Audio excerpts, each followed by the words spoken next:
అందరూ కూడా నాకు పూర్తి సహకరించారు. వాళ్ళందరికీ కూడా స్పెషల్ థ్యాంక్స్ చెప్పుకున్నానండి. పిల్లలు పేరెంట్స్ నేను ముఖ్యంగా చెప్పాల్సింది ఏంటంటే, ఇంతమంది సారు వెళ్ళిపోతున్నారో మీరు ఎవరు ఫీల్ అవ్వద్దు. నెక్స్ట్ వచ్చిన స్పెషల్ డిఎస్సి ఇప్పుడు పోస్టులు మీ నెలలో జరుగుతున్నాయి.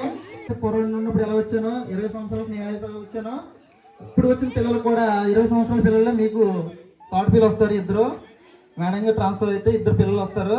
వాళ్ళు కూడా మాకంటే బాగా చెప్తారు. మీరు ఎవరు ఫీల్ అవ్వద్దు. ఈ పిల్లలు ఇంకా ఈ రోజు వెళ్తారు, రేపు మర్చిపోతారు. Add okay. అందరికి థ్యాంక్స్ అండి. ప్రతి ఒక్కరికి స్పెషల్ థ్యాంక్స్. నేను 9 సంవత్సరాలు ఏ ఇబ్బంది లేకుండా ఫ్రీగా నేను పనిచేశాను. నేను 45 కిలోమీటర్ల నుంచి వచ్చినా సరే నాకు ఎటువంటి ఇబ్బంది ఉండేది కాదు. స్కూల్కి వెళ్ళాలా అంత దూరం అని ఏ వద్ద ఉండేది. నేను అసలు సెలవు పెట్టుకోండి కదండి. పని ఉంటే తప్ప సెలవు పెట్టుకోండి కాదు. దానికి కారణం స్కూల్కి వస్తే హ్యాపీగా ఉండేది. పిల్లలతో ఉండడం నాకు చాలా ఇష్టం. పిల్లలు బాగా అలవాటు అయిపోయారు. ఎవరైనా స్కూల్కి రాకపోతే ఆ రోజు నేను ఎందుకు వచ్చానా స్కూల్కి అనుకునేవాడిని. పిల్లలు ఎవరు తక్కువ మంది వస్తే ముందుగా తెలిస్తే సెలవు పెట్టేద్దాం కదా, పిల్లలు రాకపోతే నేను ఎందుకు వచ్చాను స్కూల్కి అనుకునేవాడిని. పిల్లలందరూ కూడా బాగా చదువుకోండి. ఓకే, స్కూల్కి టైంకి వెళ్ళండి చాలు, డిసిప్లిన్గా ఉండండి చాలు.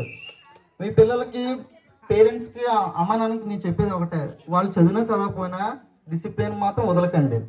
డిసిప్లిన్ నేను ఎప్పుడు ఏ మీటింగ్ చెప్పినా నేను ఒకటే చెప్పాను, అదొక్కటి చెప్పకండి. మేడం గారు కూడా నాకు చాలా హెల్ప్ చేశారు. ప్రతి పనిలోనూ ప్రతి పని మేడం గారు దగ్గర నుంచి చూసుకోవడం, నేను వెంటనే చేసాం. ఇంకా పిల్లలకి చదువు చెప్పడం తప్ప వేరే ఏ పని చేయలేదు. ఈ రికార్డ్ వర్క్ ఉన్న ఏదన్నా ఇంటి దగ్గర రూమ్ దగ్గర చేసాం, కానీ పిల్లలకి చదువు చెప్పే టైంలో ఏ పని చేయలేదు. రికార్డ్ వర్క్ కానీ ఆఫీస్ వర్క్ కానీ ఏమీ చేయలేదు. ఓకే మేడం గారు థ్యాంక్స్ అండి. Thank you sir, thank you very much.